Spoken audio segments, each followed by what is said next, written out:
Le désert était silencieux.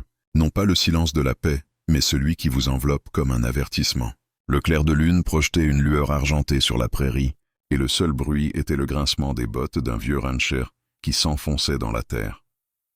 James Holloway, autrefois homme de loi, aujourd'hui éleveur fatigué, pensait que la soirée se terminerait tranquillement. Il avait tort. Cela se produisit alors qu'il passait devant la mine abandonnée, près de la lisière de Deadwood.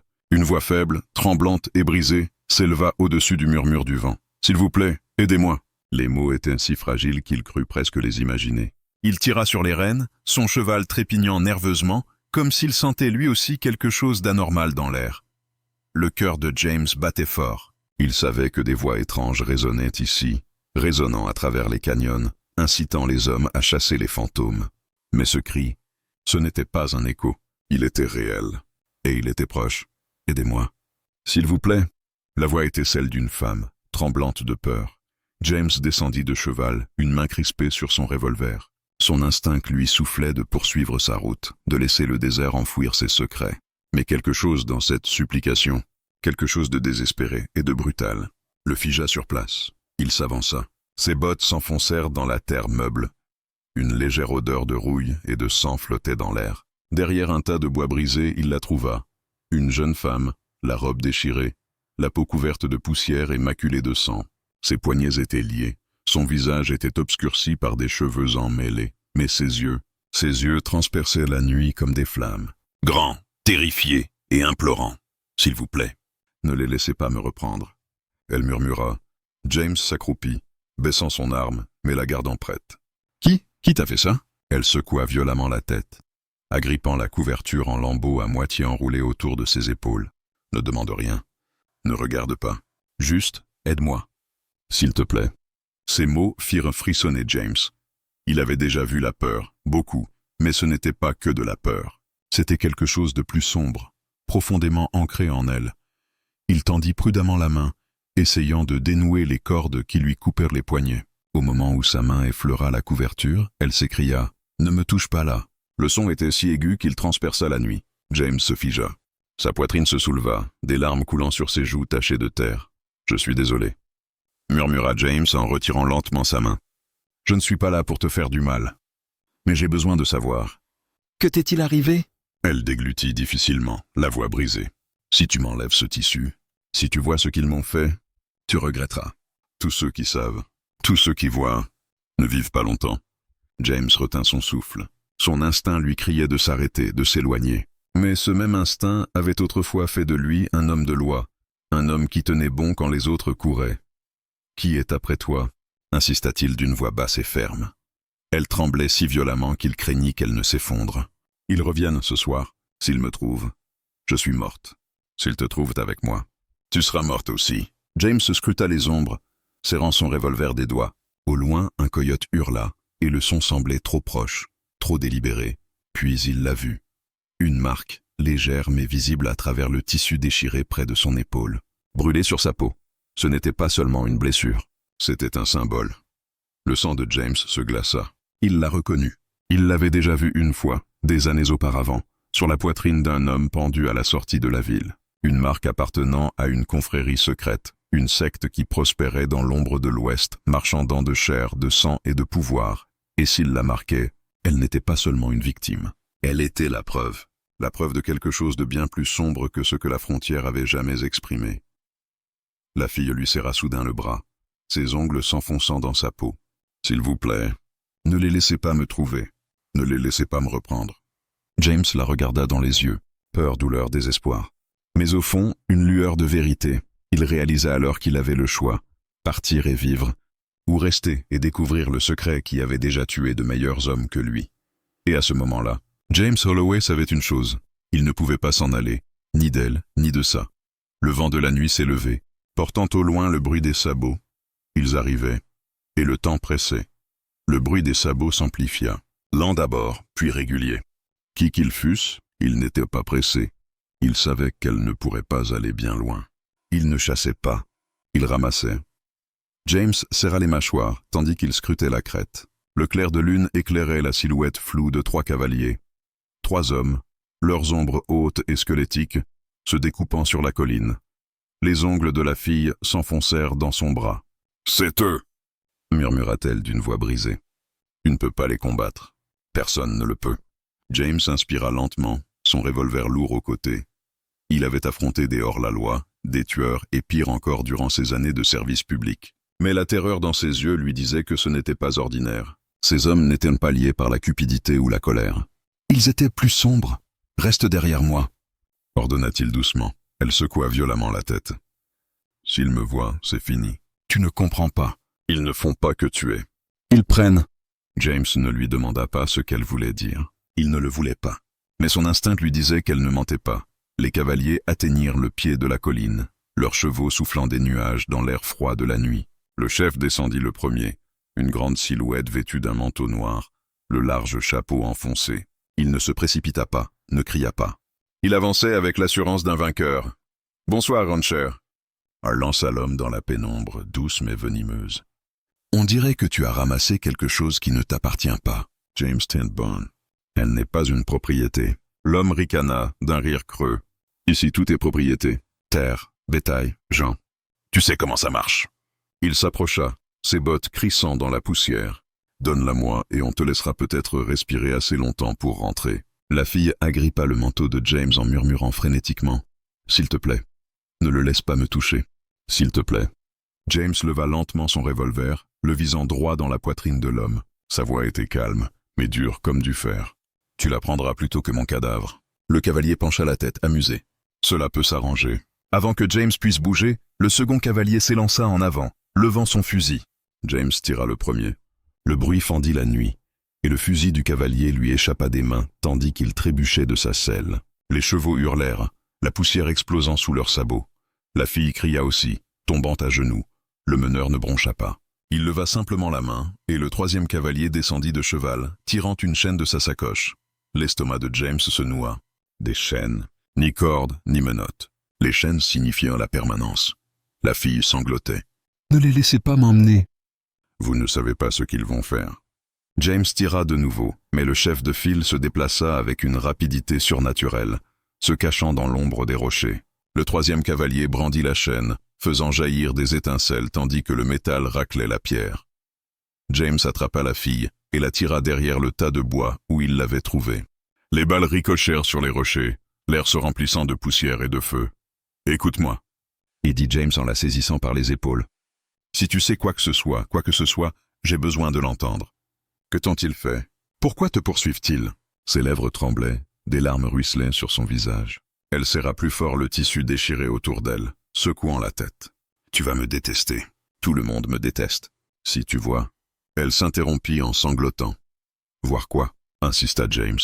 Avant qu'elle puisse répondre, la voix du chef résonna dans la nuit. « Elle ne pourra pas le cacher éternellement, Holloway.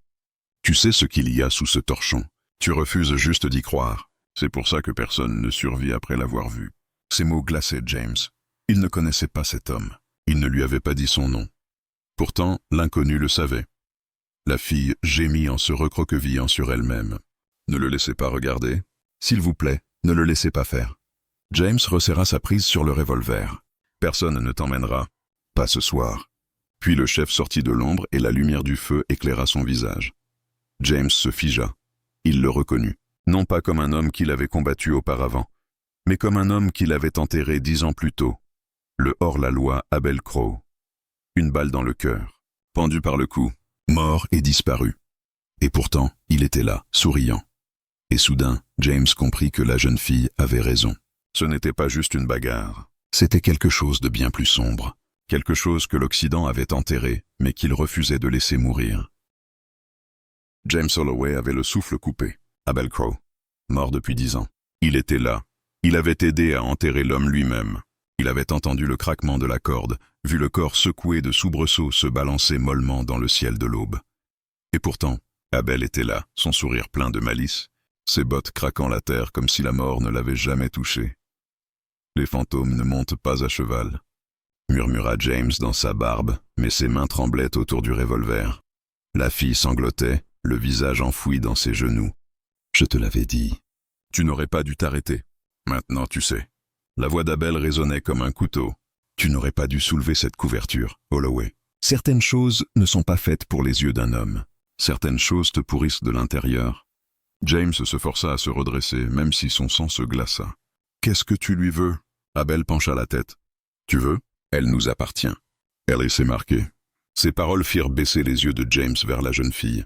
Le tissu déchiré glissa légèrement de son épaule, révélant à nouveau ce léger symbole brûlé. Son pouls battait fort dans ses oreilles. Le chef eut un sourire narquois. « Tu sais ce qu'il y a sous ce tissu, éleveur.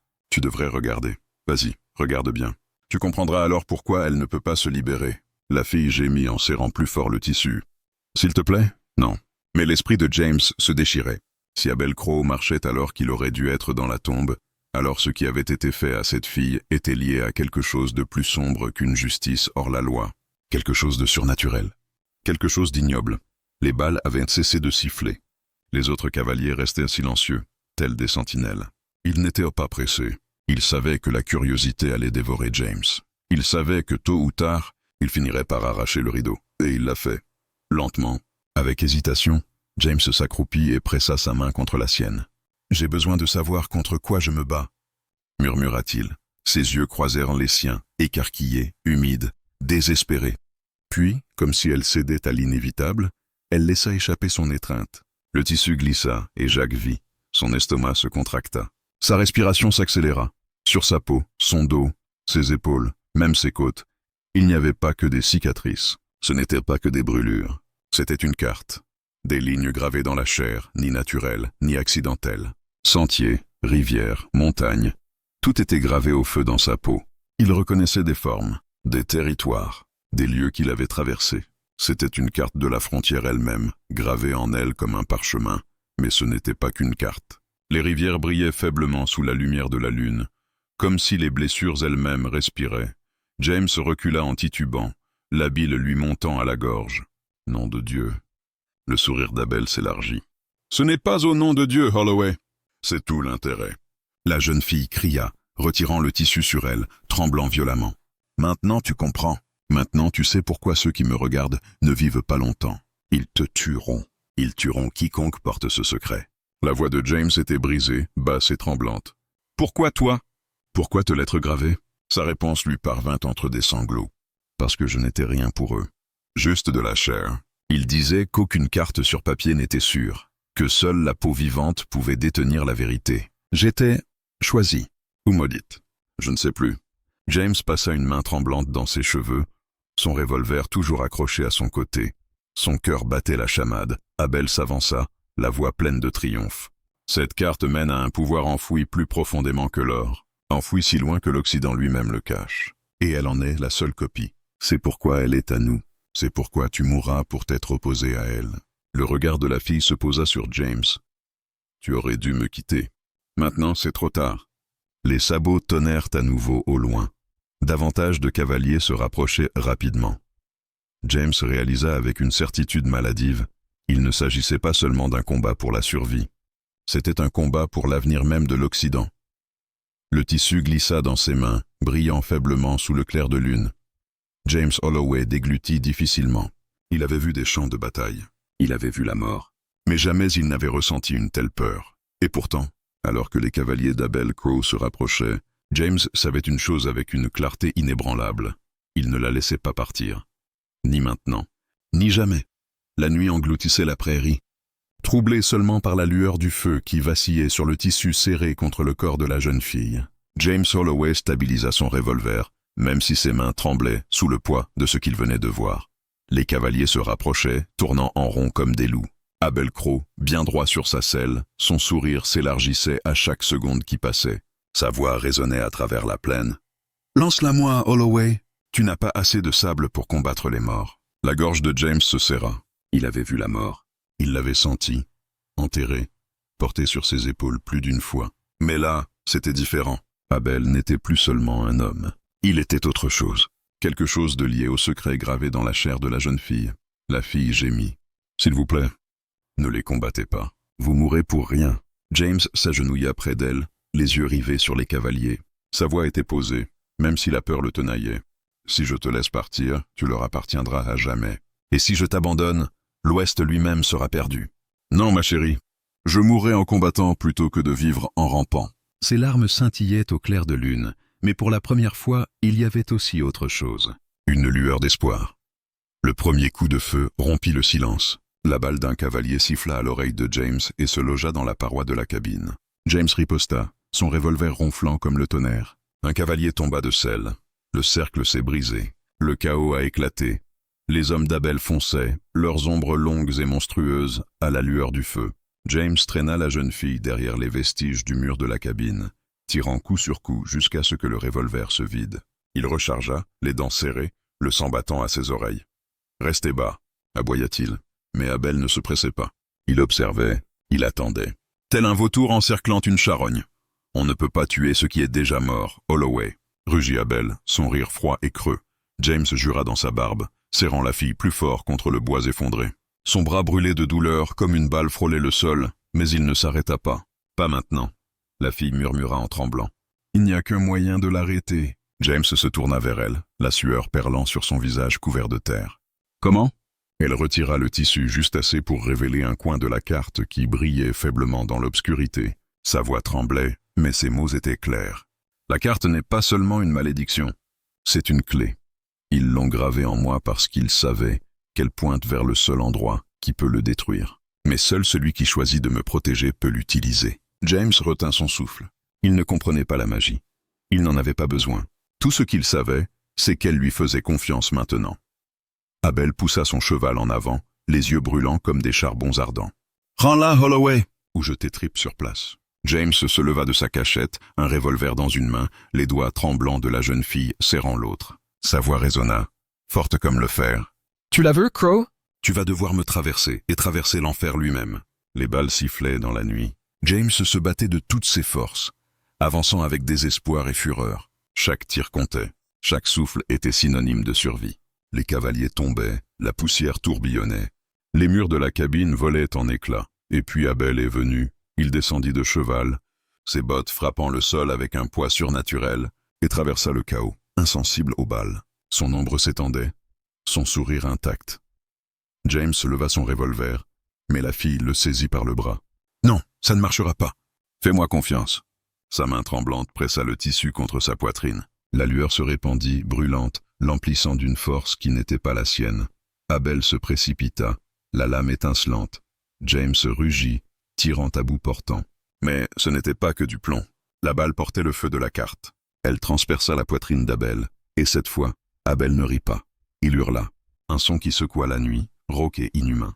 Son corps convulsa, se transformant en cendres sous leurs yeux. Les cavaliers se figèrent, puis s'enfuirent dans l'ombre, sans chef, terrifiés. Le silence tomba. James tomba à genoux, le revolver lui glissant des mains.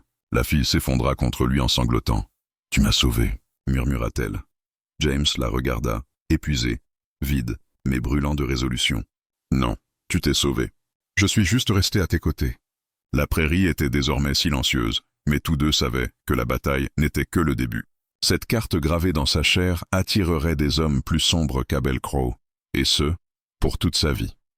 Et James Holloway venait de se faire son tuteur, pour toujours. Abonnez-vous à ma chaîne, rejoignez-nous pour découvrir d'autres histoires effrayantes, des mystères envoûtants et des sagas de frontières choquantes. L'Ouest n'a pas fini de nous murmurer ses secrets. Et ne manquez pas la suite.